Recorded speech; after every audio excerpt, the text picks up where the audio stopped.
Саламатсыздарбы? Сиздер 11 каналында Борбор Азия өлкөлөрү боюнча аба ырайы тууралуу берүүсүн көрүп жатасыздар. Алгач маанилүү жаңылыктарга көңүлүңүздөрдү бурабыз. Узакка созулган аномалдуу кургак жана жылуу аба ырайынан кийин Кыргызстандын аймагында 12-сентябрда аба ырайынын кескин өзгөрүшү күтүлөт. 12-14-сентябрда көпчүлүк аймактарда мезгил менен жаан, тоолуу райондордо кар жаашы, кээ бир райондордо жаан-чачын каттуу жаашы мүмкүн. Күтүлүп жаткан нөшөрлүү жаан-чачынга байланыштуу Ысык Көл облусунун тоолуу жана тоо этектериндеги райондорунда сел жүрүү коркунучу бар. Бул өзгөчө кырдаалдар министрлигинин кыстырма маалымат болду. Эми эртеңки күндүн аба ырайына кайрылсак.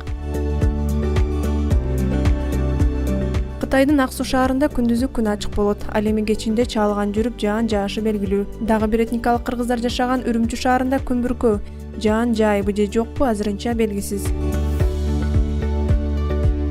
Казакстандын Борбор калаасы Астанада асман ачык. Ал эми түштүгүндө жайгашкан Алматы шаарында кечинде жаан себелейт. Жылуу өлкөлөрдүн бири Өзбекстанда аба ырайы туруксуз абалда. Себеби Фергана өрөөнүндө күн күрөсө, Ташкентте асман ачык болуп, абанын температурасы 32 градуска жылуу. Нукуста асманды булуттар каптап турат.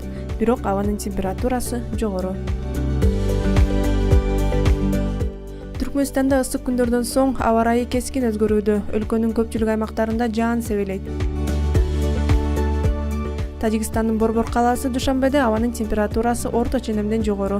Хорок өрөөнүндө 24 градуска төмөн. Кожон шаарында 33 градуска жылыйт. Кыргызстанда 10-сентябрда жана 11-сентябрда түнкүсүн жаан-чачын күтүлбөйт. 11-сентябрда күндүз айрым жерлерде өткүн өтүп, күн күрөшү, бийик тоолуу райондордо кар жаашы мүмкүн. Батыштан соккон шамалдын ылдамдыгы секундасына 4-9 метрге чейин жетет. Аба ырайы тууралуу кабарыбыз ушул болду. Амандашканча сак болуңуздар.